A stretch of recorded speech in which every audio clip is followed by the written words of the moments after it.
Okay, this is going to be a track guide. This is my first track guide, but most of the people that do a track guide, they kind of hurry up and go fast through it, and then you don't have time to comprehend what they're trying to tell you. And for me, it's a little bit better if it's explained more in depth. But here we go. Coming into the first turn, you want to brake after the 100-meter board. It's actually right around 75 meters would be the best spot to do it at. Coming through this corner, you want to try to keep your speed as close to 70 as you possibly can. You can use second or third gear, but third will make you go toward the outside of the turn. Try to stay in second and get as close to this curb as you can, and try to stay about half throttle through this corner. You want to get full throttle as fast as you possibly can without spinning the wheels. If the wheels start to spin, you can upshift the third gear and get it back under control, but you need a good exit on this corner. Now, right here on the right, the track officials, when you go past them, your time should be right around 12.3 to 12.5 seconds, but the lower the better. And that gives you a good idea of how good you exited that first left. So we'll come up here, and if you look right there where it says supercharge, when you come underneath that, your time should be right around 19 seconds. That will help you judge whether or not you came out of that first left as good as you should have. So then we're going to come up to the first turn, brake after the 100-meter board. You can brake right.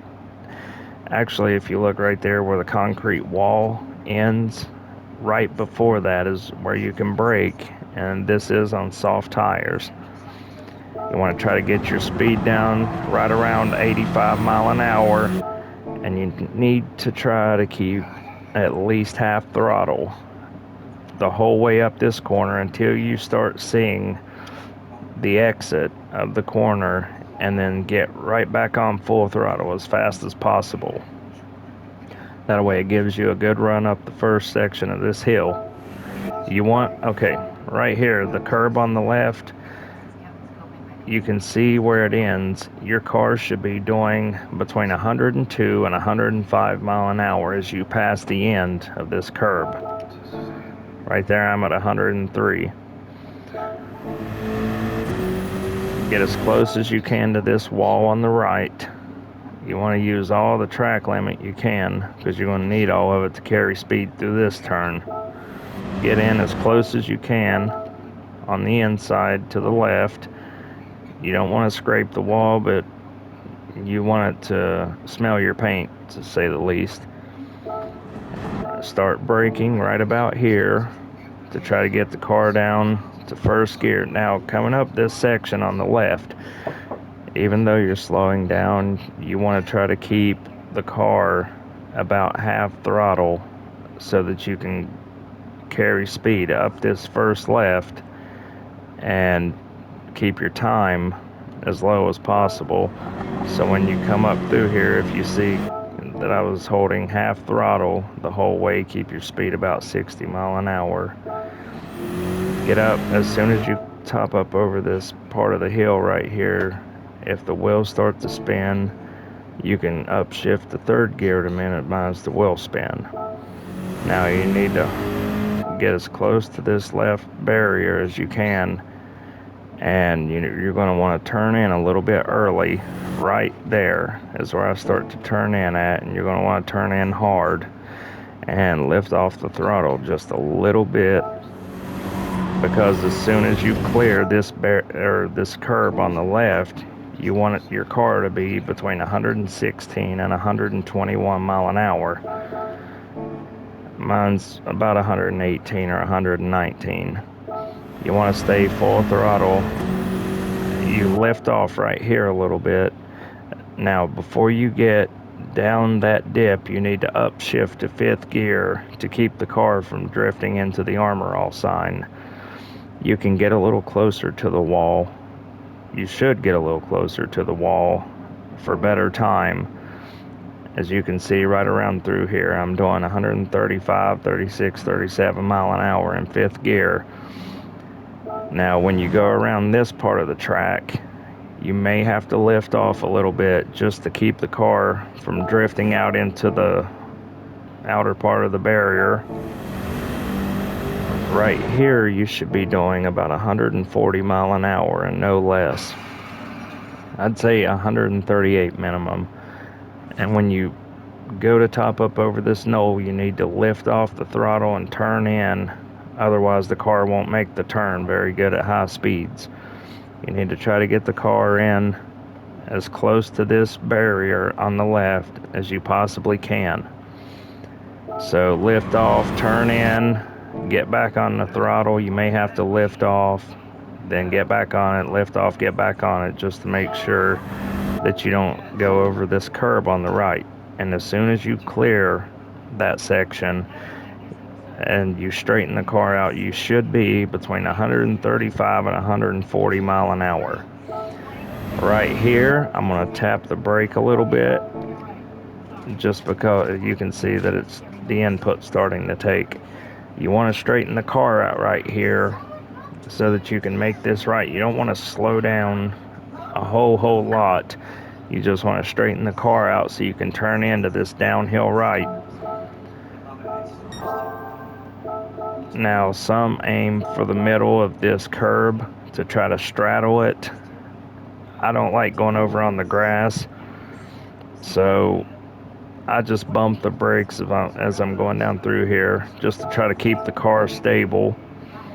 Bump it right about here, bring the car to the left, let off of it, bump it again right here, or slam it to the floor. I don't recommend slamming it to the floor because it'll make it uncontrollable. But then when you turn into this right, you're going to try to be right around 70 to 75 mile an hour minimum. And then as you come into the dipper, you want to try to be in 3rd gear because it'll help you carry more speed down the hill. And start getting on the throttle as soon as you get to where the grass and the asphalt meet. You don't have to get on full throttle, but try to be halfway. And then full throttle by here. And if you're in 3rd gear, 9 times out of 10, you won't spin the wheels and slide out into the wall. So right here, you're going to want to let off. You may have to bump the brake once just to get the car over as close to the right as you can. But right here is your braking zone.